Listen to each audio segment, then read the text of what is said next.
सभी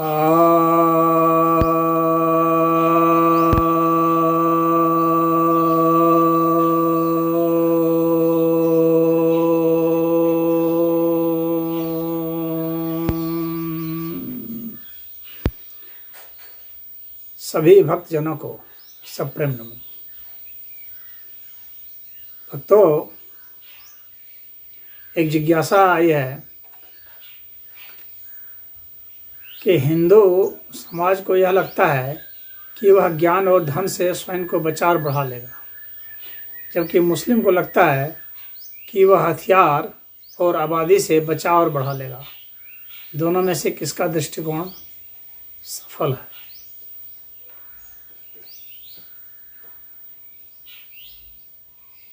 पहले तो यह जान लें कि यदि आप हथियार उठाते हैं तो या नहीं उठाते हैं, तो यदि आपके पास धन है तो, नहीं धन है तो, यदि आप आबादी बढ़ा रहे हैं तो, नहीं बढ़ा रहे हैं तो, सभी जगह ज्ञान की ही भूमिका है। बिना ज्ञान के ना आप हथियार उठा सकते हैं, न धन बढ़ा सकते हैं, न कमा सकते हैं, न अपनी आबादी बढ़ा सकते हैं। यानी ज्ञान का महत्व सर्वोपरि है। जो पूछा गया है कि मुस्लिम को लगता है, तो मुस्लिम को ये जो बातें बताई थी कि हथियार उठा लो तो आबादी बढ़ा लो, तो दूसरे को मारो पीटो, कत्ल करो, कब्जा करो, जो भी बातें बताई गई थी, ये सभी बातें ज्ञान के अर्थ में बताई गई थी। यानी उन लोगों ने मानना शुरू इसलिए किया क्योंकि उसे ज्ञान की आड़ में बताया गया कि यह ज्ञान दिया जा रहा है, यह सत्य जो है अवतरित हुआ है, नाजिल हुआ है, अल्लाह ने दिया है, यह ज्ञान अल्लाह का ज्ञान है।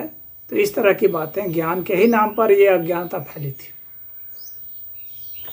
आज भी उसे कुछ लोग ज्ञान मान रहे हैं, लेकिन आने वाले समय में जब क्या ज्ञान है, क्या ज्ञान, इस पर जब डिस्कशन होगा, बहुत गहरा डिस्कशन, जब इस पर विमर्श होगा, जो कि अब होना शुरू भी हो गया है, जब से इधर इंटरनेट चला है और 4G सेवा आई है इंटरनेट में, जिसमें कि वीडियो अपलोड किए जा सकते हैं, तब से आप देखेंगे कि इस पर विमर्श शुरू हो गया है। और जब से अनुवाद आया है कुरान का, हदीसों का, तब से विमर्श शुरू हो गया है। तो क्या ज्ञान है और क्या ज्ञान नहीं है, इस पर विमर्श होने लगेगा। और उसके बाद जब वही ज्ञान जिसके बल पर आज हथियार उठा रहे हैं वही अज्ञान सिद्ध हो जाएगा, तो हथियार उठाना भी छूट जाएगा। क्योंकि ज्ञान से बढ़ करके और कोई हथियार नहीं है, सबसे बड़ा हथियार ज्ञान है। इसलिए ज्ञान की सबसे ज़्यादा महत्ता है। ज्ञान के कारण ही मनुष्य कुछ भी करता है। तो हिंदू समाज शुरू से ही ज्ञान पर जोर देता आया है। यह बात ठीक है कि कुछ समय तक अज्ञान भी ज्ञान के रूप में फलित होता है। जब तक लोग उतने बुद्धिमान नहीं हो जाते हैं, तब तक अज्ञान भी ज्ञान जैसा लग सकता है। और वैसी स्थिति में फिर ये हथियार उठाना और ये सब करना भी जो है सही लग सकता है। और हथियार भी जो आप देखेंगे, जो श्रेष्ठ हथियार बनते हैं वे ज्ञान से ही बनते हैं। दोयम दर्जे के हथियार जो नकल करके बनाए जाते हैं, उसके लिए तो औसत बुद्धि चाहिए, लेकिन जो श्रेष्ठ हथियार बनेंगे वे ज्ञान से ही बनेंगे। तो आपके जो साइंस है, टेक्नोलॉजी है, जिसमें बेहतरीन हथियार बनाए जाते हैं, वो ज्ञान से ही बनाए जाते हैं, अज्ञानता से नहीं बनते। औसत बुद्धि के जो खलनायक किस्म के लोग हैं, वे जो हैं औसत दर्जे के हथियार बना सकते हैं। चोरी छिपे बना लेते हैं, कट्टा बना लेंगे, पिस्टल बना लेंगे, या AK-47 वगैरह ये सब भी जो है कहीं से ला के नकल करके बना सकते हैं। परंतु वह बहुत फलीभूत होने वाले नहीं है लंबे समय में, क्योंकि जो बेहतरीन दिमाग होता है, साइंस टेक्नोलॉजी में एडवांस होता है, वो अच्छा बनाए। तो कहने का मतलब है, अगर हिंदुओं ने ज्ञान और ध्यान पर जोर दिया है तो कोई गलत नहीं किया है। ज्ञान और ध्यान तो सही है ही। और सभी हिंदुओं के देवी देवता जो है हथियार रखते हैं, अस्त्र शस्त्र रखते हैं। तो अस्त्र शस्त्र तो होने चाहिए, यानी हथियार से मना नहीं किया जा रहा है। वह एकांगीपन ही हो जाएगा अगर आप हथियार नहीं रखेंगे तो, क्योंकि मौके पर तो हथियार काम आ सकता है। हथियार नहीं रहेगा तो आपका ज्ञान धरा रह जाएगा, लोग उसी समय आपको मार देंगे। कहा जाता है कि एक तलवार से 100 ज्ञानी कांपते हैं। तो कपाया जा सकता है। तो तलवार का महत्व तो है अपनी जगह पर, हथियार का महत्व तो है, निश्चित है। और अंततः दुनिया में कोई भी बात मनवानी पड़ती है जबरदस्ती, तो हथियार ही काम आता है। अंतिम फैसला तो युद्ध से ही होता है, हालांकि उस युद्ध के लिए भी ज्ञान चाहिए, परंतु मात्र ज्ञान से युद्ध नहीं होगा। युद्ध के लिए शरीर को भी मजबूत करना पड़ेगा और वेपन्स बनाने पड़ेंगे, और एक निर्णय लेना पड़ेगा कि हमें ऐसी चीज़ बनानी है जिससे कि हम अपने शत्रुओं का वध कर सकें, उनको मार सकें। तो इसलिए हथियार का भी महत्व है।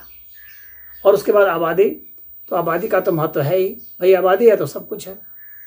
तो मुस्लिमों ने आबादी बढ़ाने की बात की है तो गलत नहीं किया है, आबादी होनी ही चाहिए। हथियार की भी बात की है तो वह भी गलत नहीं है, तो उनकी भी बात सही है, हिंदुओं की बात सही है, लेकिन दोनों आधी आधी बातें हैं। आबादी अधिक से अधिक बढ़ानी चाहिए, हालांकि सनातन धर्म के ग्रंथ में आबादी बढ़ाने के लिए कहा गया है। ब्रह्मा ने कहा है कि अधिक से अधिक प्रजा को उत्पन्न कर दो, अधिक से अधिक संतान पैदा करो, और सभी जो नवविवाहिता हैं उसे आशीर्वाद दिया जाता है, उन्हें आशीर्वाद दिया जाता है कि तुम पुत्रवती हो, संतानवती हो, 100 संतान तुम्हारी हों, इस तरह के आशीर्वाद दिए जाते हैं। तो आबादी तो होनी चाहिए। आबादी के लिए ही तो सारी व्यवस्थाएं, चाहे कानूनी व्यवस्था हो, चाहे आर्थिक हो, चाहे राजनीतिक हो, चाहे सामाजिक हो, शैक्षणिक हो, जो भी व्यवस्थाएं हैं सब समाज के लिए तो है, आबादी के लिए तो है। जब जनसंख्या ही नहीं होगी तो फिर ये उपदेश किसको होंगे। तो जाहिर सी बात है आबादी का बहुत बड़ा रोल है और आबादी होनी चाहिए। लेकिन जब कोई भी जो है सिर्फ संख्या हो जाए, संख्या तो महत्वपूर्ण है, लेकिन जब वो सिर्फ संख्या हो जाए तो फिर वह संख्या भी बोझिल हो जाती। आबादी बहुत बढ़ा लेंगे, खिलाएंगे क्या उन्हें? तो उन्हें खिलाने का दमखम भी चाहिए। उसके लिए आपको इतना ज्ञानवान होना चाहिए कि आप धन उत्पन्न कर सकें, आप अनाज उत्पन्न कर सकें, खाद्य पदार्थ उत्पन्न कर सकें, कपड़े लत्ते उत्पन्न कर सकें, मकान उन्हें दे सकें, छत दे सकें, उन्हें शिक्षा दे सकें, उन्हें औषधि दे सकें। ये सब भी तो सिर्फ उत्पन्न करना ही पर्याप्त नहीं होता है, उन्हें लालन पालन पोषण भी करके उन्हें बड़ा भी करना होता है, योग्य भी बनाना होता है। तो उनकी क्वालिटी भी बढ़ाएं, योग्यता भी बढ़ाएं, और आजीविका की ही नहीं जीवन की भी योग्यता बढ़ाएं। यह सब भी देखना जरूरी होता है। एक अच्छा मनुष्य बनाने के लिए माता पिता को बहुत मेहनत करनी पड़ती है और बहुत संघर्ष करना पड़ता है, और बहुत उन्हें खुद शिक्षित होना, ज्ञानवान होना वो बहुत जरूरी है। अन्यथा एक उपद्रवी नागरिक खड़ा कर सकते हैं आप, जो समाज के लिए न्यूसेंस हो सकता है।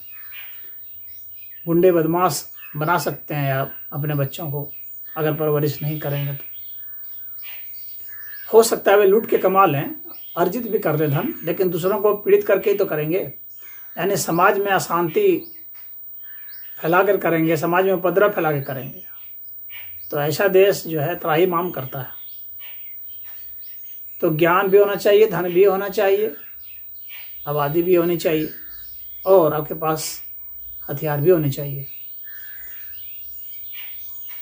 इसके अलावा आपके पास एक आदर्श समाज का लक्ष्य भी होना चाहिए, जो सत्य और न्याय पर आधारित हो, करुणा, प्रेम पर और सहयोग पर आधारित हो। ऐसा भी लक्ष्य होना चाहिए। तो यदि ऐसा करेंगे तो हिंदू हो चाहे मुस्लिम, वे सही रास्ते पर चल पड़ेंगे और सही जगह पर पहुंच भी जाएंगे। जहां उन्हें लगता हो कि गलत है, या अगर कोई सिद्ध करता है कि गलत है, तो वहाँ बदलना चाहिए। हिंदुओं को भी बदलना चाहिए जहाँ लगता है कि गलत है, या कोई सिद्ध करता है कि यहाँ गलत हो। इस तरीके से आप लगातार विकास कर सकते हैं। विकास की संभावनाएं सदैव रहती हैं। धर्म के विकास की, शिक्षा के विकास की, ज्ञान के विकास की, हर चीज़ के विकास की संभावना सदैव है। मनुष्य को विकास करना चाहिए। अगर वो विकास छोड़ देगा तो विनाश को प्राप्त होने लगेगा। तो इसमें इतना ही। ओम।